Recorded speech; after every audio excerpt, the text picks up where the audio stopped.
तो कहानी की शुरुआत होती है एक जीनी से जिसका नाम है इब्लीस। इब्लीस अपने साथ साथ अपने जैसे जीनिस के बारे में बताता है कि गॉड ने उन जैसे सभी जीनिस को आग से पैदा किया है। सिर्फ यही नहीं, गॉड ने उन्हें बहुत सारी पावर्स भी दी थी जिसकी वजह से सभी जीनिस गरूर में आ गए और गॉड को ये बात बिल्कुल पसंद नहीं और इनको सबक सिखाने के लिए गॉड ने इनके पास एंजल्स को भेजा। एंजल्स और जीनिस के दरमियान में 300 साल तक लड़ाई चलती रही। एंजल्स जीनिस से बहुत ज्यादा पावरफुल थे, इसीलिए काफी टाइम तक उनसे लड़ने के बाद जीनिस को जब लगा कि वो हार मानने वाले हैं तो बहुत सारे जीनिस चिराग में जाकर छुप गए। साफ तो ये था कि जीनिस जंग हार चुके थे। अब गॉड ने बनाया इंसानों को और सभी बचे हुए जीनिस को इंसानों के सामने सर झुकाने को कहा। सभी जीनिस ने तो इंसानों के सामने सर झुका लिया, पर इब्लीस गॉड की बात नहीं माना। उसने इंसानों के सामने सर झुकाने से जब इनकार किया तो गॉड ने उसे हेल में भेज दिया। हेल में जाकर इब्लीस ने गॉड को चैलेंज कर दिया कि जो इंसान आपने बनाए हैं ये हम जीनिस से अच्छे नहीं, उनके अंदर लालच और हवस है और मैं ये साबित कर सकता हूँ। और अगर मैंने ये साबित कर दिया कि मैं ठीक हूँ तो आप मुझे हेल और हेवन दोनों में जाने की इजाजत देंगे। इब्लीस की बात मान ली जाती है और यहीं से शुरू होता है 3 विशेष का वो सिलसिला जो हम सालों से जीनीस की स्टोरीज में सुनते आ रहे हैं कि इंसान चिराग को खींचता है, जीनी बाहर निकलता है, 3 विशेष पूछकर पूरी कर देता है। ज्यादातर लोग तो अपनी लालच और हवस पूरी करने के लिए ही विशेष मांगते हैं और ऐसे में हमारा जीनी इब्लीस ही जीतता है। पर एक दिन एक बच्ची तीनों विशेष किसी और के लिए मांग लेती है और सजा के तौर पर जीनी को 1000 साल के लिए चिराग में कैद कर दिया जाता है।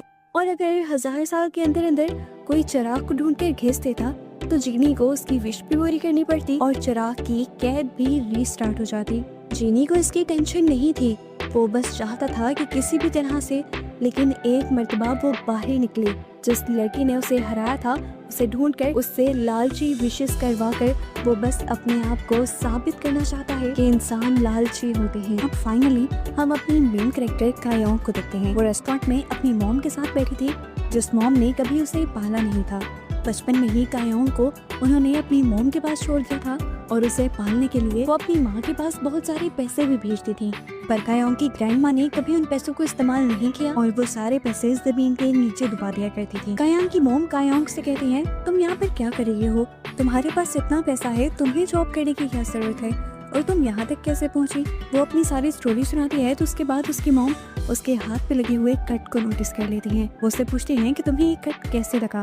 तो कायोंग उन्हें बताती है कि मुझे बचपन से ही इमोशंस कंट्रोल करने का बहुत ज्यादा इशू रहा है। मेरे जिद्दीपन और गुस्से की वजह से टीचर्स ने भी मुझे कुछ पढ़ाने और सिखाने से मना कर दिया था। वो बताती है कि मुझे लोगों को टॉर्चर करके मजा आता था, इसीलिए मुझे बायोलॉजी की क्लास पसंद थी क्योंकि उसमें फ्रॉग का डाइसेक्शन करना होता है। मैं रोज 2 से 3 फ्रॉग्स मार दिया करती थी और फिर एक दिन मैं जब उस फ्रॉग को काटने लगी तो ग्रैंड माँ ने मेरे हाथ पर ही कट लगा दिया। मुझे इतना गुस्सा आया कि मैं ग्रैंड माँ का गला दबाने लगी। ग्रैंड माँ ने भी मेरा गला दबाते हुए मुझे समझाया कि जैसे इस टाइम मुझे दर्द हो रहा है, मुझे गुस्सा आ रहा है, ऐसे ही उस फ्रॉग को भी दर्द हो रहा होगा। और उस टाइम उन्होंने मुझे सिखाया कि मुझे चाहे जितना भी गुस्सा आ रहा हो उसे कंट्रोल करते हुए मुझे सबके साथ प्यार से रहना है और किसी के साथ कुछ बुरा नहीं। ये स्टोरी सुनाने के बाद कायोंग अपनी मॉम से कहती है कि आपने तो मुझे छोड़ दिया लेकिन मेरी ग्रैंड माँ ने मुझे सब कुछ सिखाया है। मैंने आज तक किसी को नुकसान नहीं पहुंचाया और ये बात साबित कर देती है कि अब मुझे आपकी जरूरत नहीं है, इसीलिए अच्छा होगा कि आप मेरी लाइफ से निकल जाएं। इसके बाद कायोंग यहाँ से चली जाती है और सैर करने के लिए दुबई के सहरा में आ जाती है। सभी बहुत ज्यादा खुश थे क्योंकि यहाँ पर एक टोर्नेडो बना हुआ था। सबको लग रहा था कि यहाँ पर एक जीनी नाच रहा है, पर कायोंग को जरा भी एक्साइटमेंट नहीं होती। वो लोगों से अकेले होकर चलना शुरू कर देती है और ऐसे में एकदम से उसका पाँव एक चिराग से टकरा जाता है।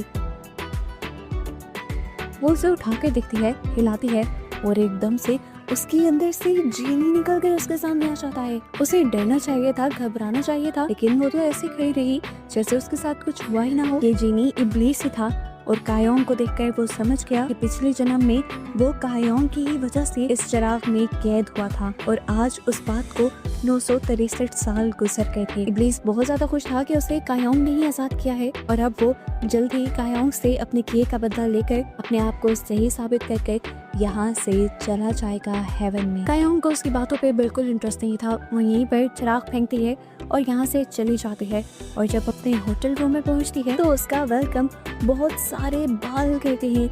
ये सारे इब्लीस के बाल थे। इब्लीस को देखकर वो उसे कहती है यहाँ से चला जाए, लेकिन इब्लीस जाने के बजाय ठेठ बनकर उसे अपनी कहानी सुनाने लग जाता है कि किस तरह उसने 900 साल उस कैद के अंदर गुजारे। वो कहता है कि पहले 600 साल तो मैंने बड़े आराम से गुजारे, लेकिन इस दौरान मैंने अपने बालों से बनी हुई एक क्रिएचर सईद को डिफरेंट टाइमलाइंस पे भेजा तुम्हें ढूंढने के लिए। मेरी गॉड से शर्त लगी है कि मैं तुम्हें बुरा इंसान साबित करूंगा और उसके बाद मैं बिल्कुल आजाद हो जाऊंगा और फिर मैं हेवन और हेल कहीं पर भी जा सकूंगा। ये सब बातें करते हुए हम देखते हैं कि कायोंग शॉपिंग करने के लिए निकली हुई और इब्लीस से भी बातें कर रही थी।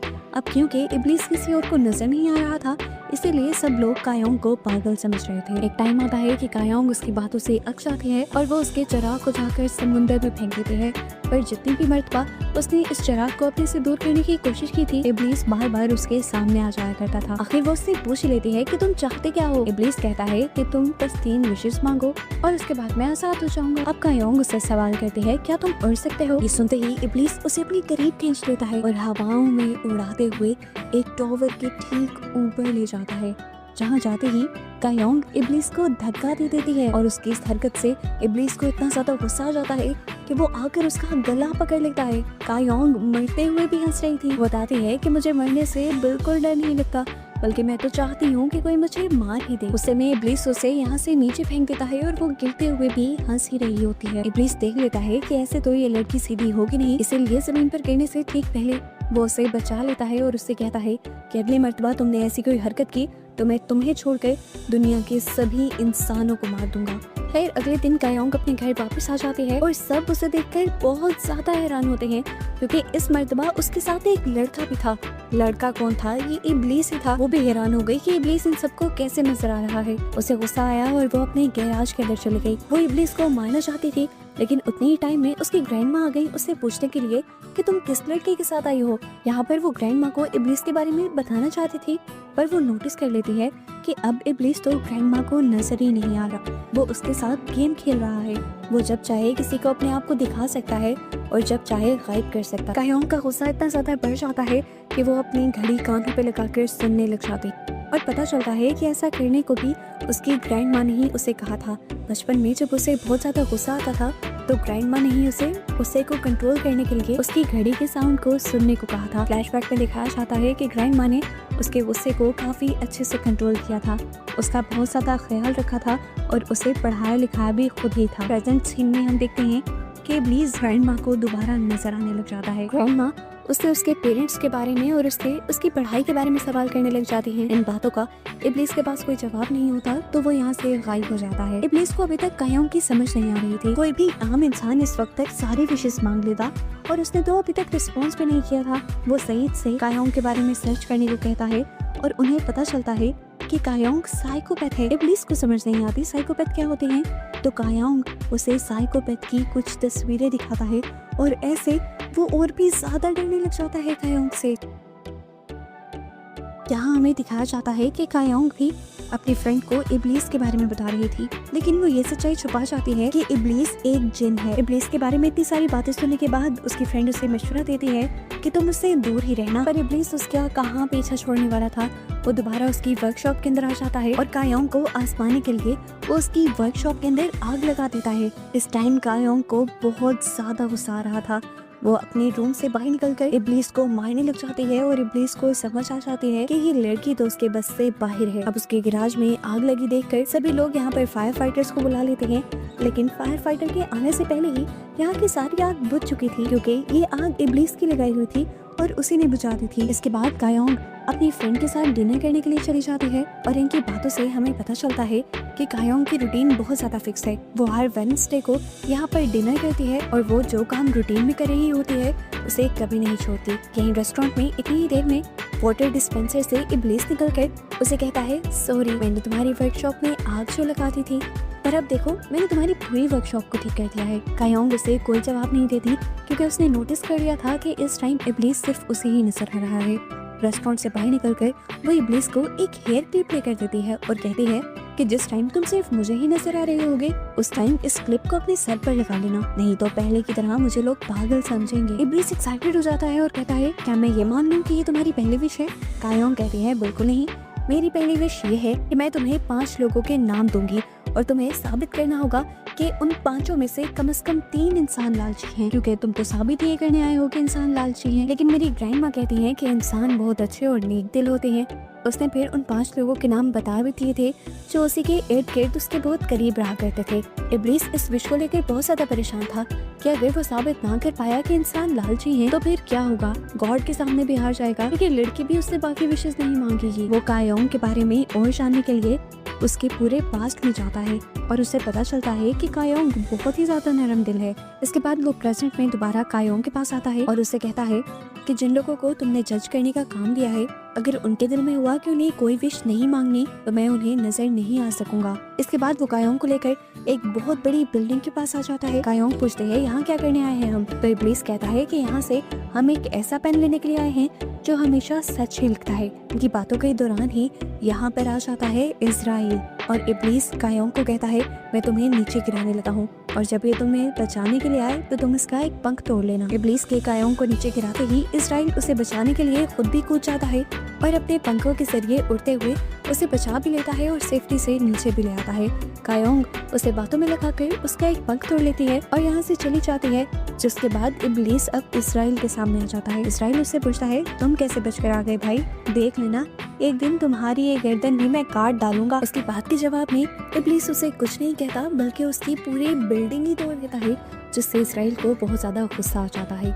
दूसरी तरफ अब हम कायोंग को देखते हैं जो इजराइल के पंख को टेस्ट कर रही थी। ये पंख किसी भी चीज को सच करने की ताकत रखता था, इसीलिए वो इस पंख से उन सब लोगों के बारे में लिखती है जिनको वो टेस्ट करवाना चाहती थी कि वो सभी लोग विश मांगना चाहते हैं। कायोंग का ये एक्सपेरिमेंट कामयाब भी हो जाता है।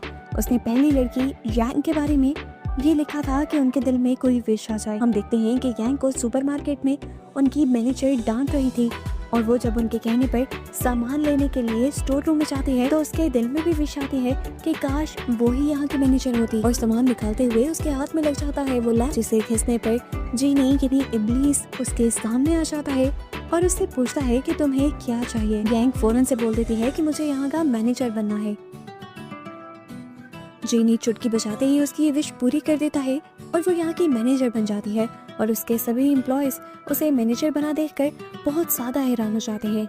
कायोंग भी उसे देखने के लिए मॉल में आती है और कायोंग नोटिस करती है कि मैनेजर बनने के बाद वो सादा सी नरम दिल वाली लड़की अब बहुत ही मगरूर लड़की बन चुकी थी। तभी उसके पास इब्लीस आकर उसे कहता है देखा ना, कहा था ना कि सभी इंसान मगरूर और लालची होते हैं। ये सुनकर कायोंग उसे कहती है अभी बाकी ये लोग भी बचे हुए हैं और उम्मीद है मुझे कि सारे लोग ऐसे तो नहीं होंगे। इस टाइम उसके दिमाग में उसकी दोस्त का ख्याल आ रहा था। उसे नहीं लगता था कि वो कोई बुरी इंसान होगी क्योंकि वो बचपन से ही बहुत ज्यादा शरीफ थी। इतने की क्लास के सारे बच्चे उसे बुली करते थे।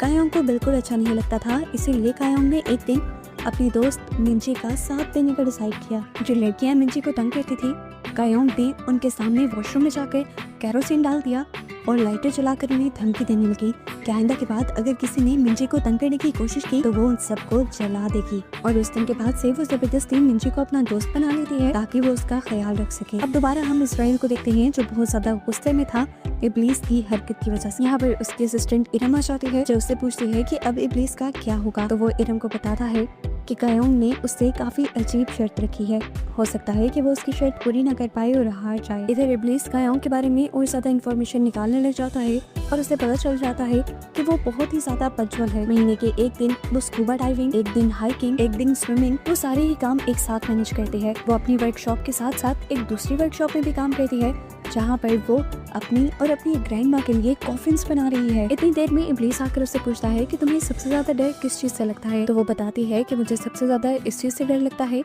कि मेरी नानी मुझे छोड़कर चली जाएंगी, वो मर जाएंगी और मैं नहीं जानती कि उनके बाद मेरा क्या होगा। मुझे लगता है कि उनके मरते ही मैं भी मर जाऊंगी, इसीलिए मैं ये दूसरा कॉफिन भी बना रही हूँ। जीनी के जहन में आता है कि अगर वो मर गई तो फिर मैं किसकी विशेष पूरी करूंगा, मुझे तो हेल में कैद कर दिया जाएगा। वो तो घबरा गया। इसका हल निकालने के लिए वो सोचता है कि वो ग्रैनी की ही उम्र बढ़ा देगा। ग्रैंडमा थकी ना हो, उनको कोई बीमारी ना हो, इसीलिए जीनी उनका सारा काम खुद ही करने लग जाता है। काम खत्म करने के बाद स्टोर में इब्लीस सईद के साथ बैठा हुआ बातें कर रहा था कि योंग बहुत अच्छी है, उसने कभी अपने लिए पूरी जिंदगी में कोई विश नहीं की और वो दूसरों का बहुत ज्यादा ख्याल भी रखती है। वो नहीं जानते थे कि इस टाइम उनकी बातें कायोंग खुद सुन रही है। वो इब्लीस को साथ चलने को कहती है, इब्लीस के साथ शॉपिंग करती है और फिर डिनर करने के लिए आ जाती है, जहाँ पर इब्लीस उससे दोबारा उसकी बाकी विशेष के बारे में पूछता है। इस टाइम कायोंग कुछ नहीं बोलती, बस एक बिल्डिंग की तरफ देखती रहती है। उसे देखते हुए इब्लीस समझ जाता है कि कायोंग क्या करना चाहती है। वो उससे पूछता है कि क्या ये तुम्हारी दूसरी विश है। कायोंग ना में सर हिला देती है, लेकिन इस सब के बावजूद भी इब्लीस उसे इस शर्त पर वहाँ लेकर जाने को तैयार हो जाता है कि तुम मुझे पहले की तरह धक्का मत मार देना। कायोंग के इस मोमेंट को स्पेशल बनाने के लिए वो पूरी शहर की लाइट्स ऑफ करके कायोंग को सितारों का हसीन मंजर भी दिखाता है, जिसमें कायोंग खो सी जाती है और उसे अपनी फ्रेंड की बात याद आती है कि जब भी लड़का सितारों वगैरह की बात करने लगे तो उसे किस कर देना, क्योंकि इसका मतलब होता है कि वो तुमसे प्यार करता है। यही सोचते हुए वो इब्लीस को किस भी कर देती है, लेकिन किस करने के बावजूद भी उसके अंदर कोई फीलिंग पैदा नहीं होती।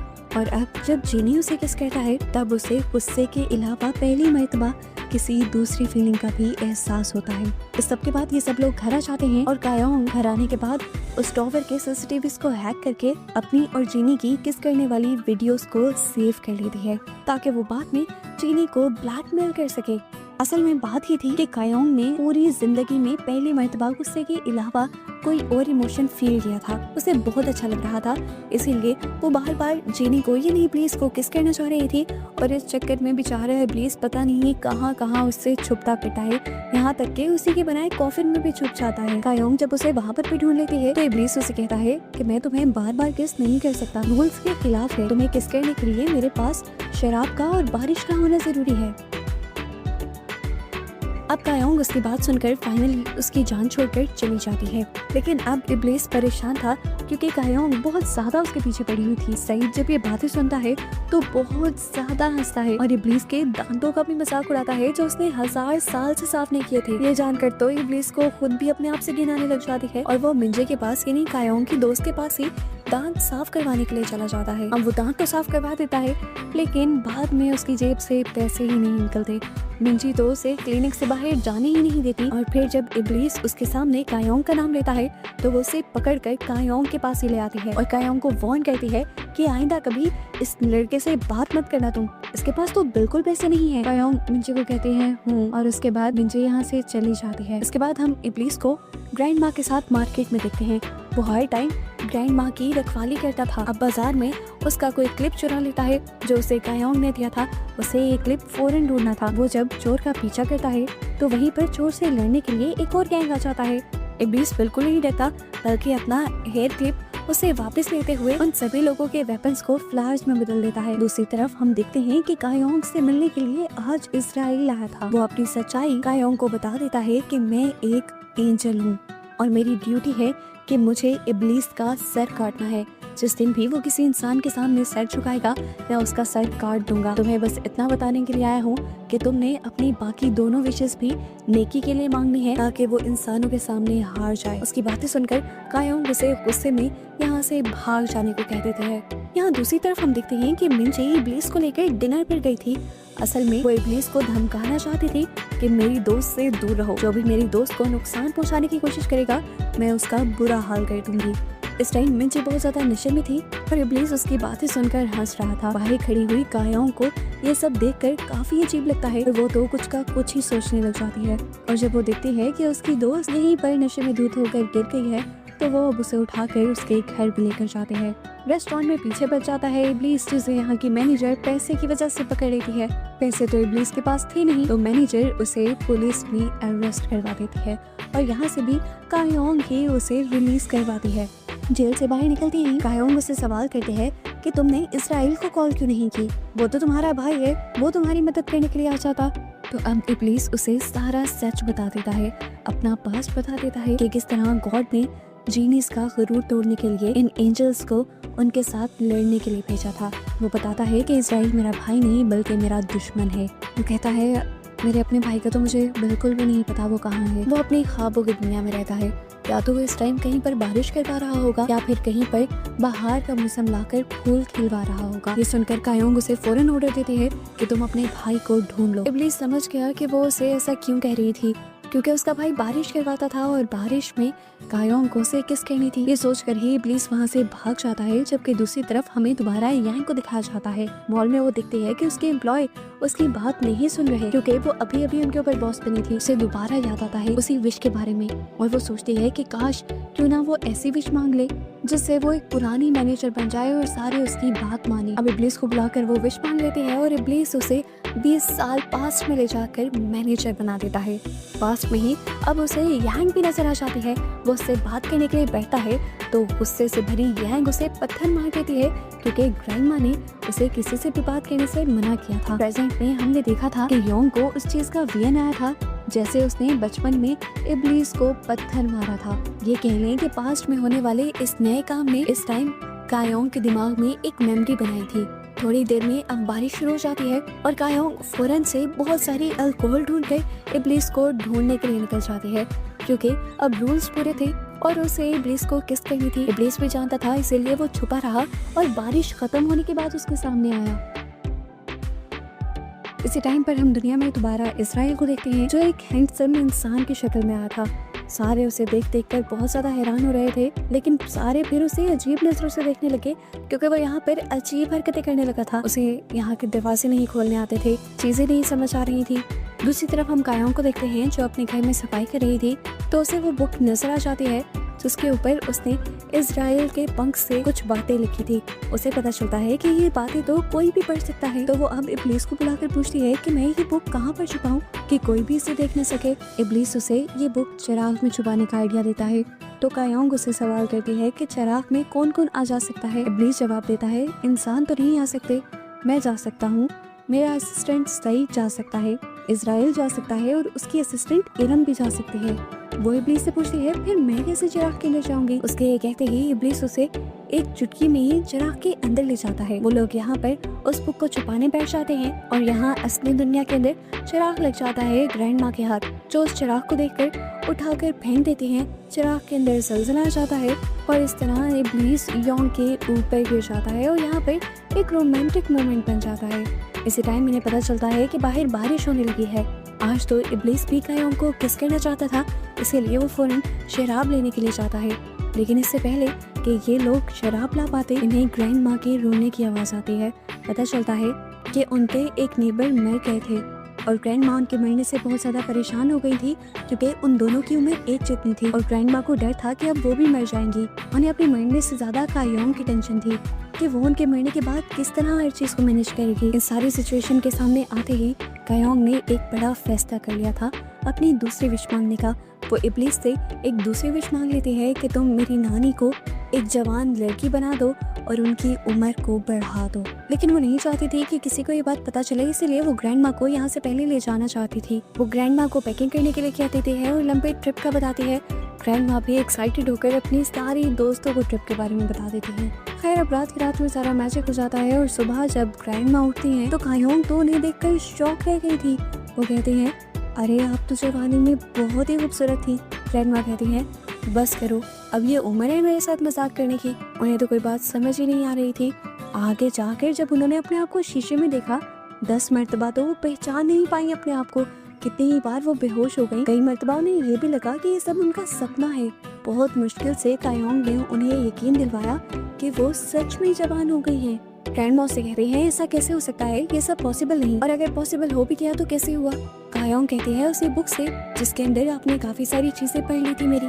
अब ग्रैंडमा को जैसे ही अपनी जवानी पर यकीन आता है तो वो अपनी हरकतें शुरू कर देती हैं। सबसे पहले तो उन्हें अपनी जवानी को एंजॉय करना था, इसीलिए वो खूबसूरत सा तैयार होकर बाजार में टहलने के लिए निकल जाती हैं। और जब कायोंग को ये बात पता चलती है तो वो फौरन उन्हें ढूंढने के लिए निकल जाती है, क्योंकि उसे डर था कि कहीं ग्रैंड माँ की सच्चाई यहाँ पर सबको पता न चल जाए। बहुत मुश्किल से कायोंग उन्हें पकड़ कर घर लाती है और बताती है कि मैंने आपके लिए कुछ रूल्स बना दिए हैं, जिसमें से सबसे पहला तो ये कि आपने ज्यादा किसी से बात नहीं करनी और अगर कोई पूछे कि आप कौन है तो आपको कहना है कि आप मेरी फ्रेंड है और यहाँ पर रहने के लिए आई हैं। इनकी बातों के दौरान इब्लीस उनसे खाना मांग रहा था, उसे बहुत ज्यादा भूख लगी थी, तो कायोंग गुस्से में उसे डांट कर यहाँ से भगा देती है और वो आकर लेबर बेंच पर बैठ जाता है।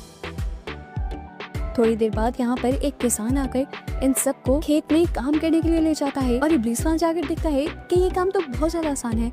वो चुटकियों में सारे ही खेत को उतार कर रख देता है, जिसके बाद उन सबको ही मजे का खाना दिया जाता है। इब्लीस हैरान था, इतने आसान काम के लिए इतना सारा खाना मिल गया। हैरानी उसकी तब बढ़ गई जब आकर उसे इस काम के लिए पैसे भी मिले, वो भी इतने ज्यादा।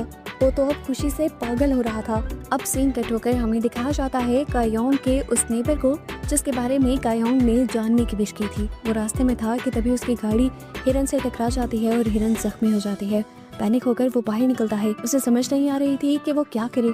तभी उसे अपने सामान में से वही लैंप मिल जाता है जिसे वो घिस देता है और यहाँ पर उसके सामने जीनी आ जाता है। उसे देखकर एक मर्तबा तो ये आदमी डर गया था। इब्लीस उसे अपने होने का यकीन दिलवाता है तो शांति से कहता है, अच्छा चलो अगर मैं मान भी लूं कि तुम एक जीनी हो तो इस हिरन को ठीक करके दिखाओ। अब अपने मैजिक से इब्लीस उसे ठीक कर देता है तो शांति गुस्से से पागल होने लगता है क्योंकि अपनी उसने एक विश जाया कर दी थी। घर आने पर इब्लीस देखता है कि कायोंग ने पूरे घर में कैमरास लगा दिए थे ताकि वो ग्रैंड माँ के ऊपर नजर रख सके।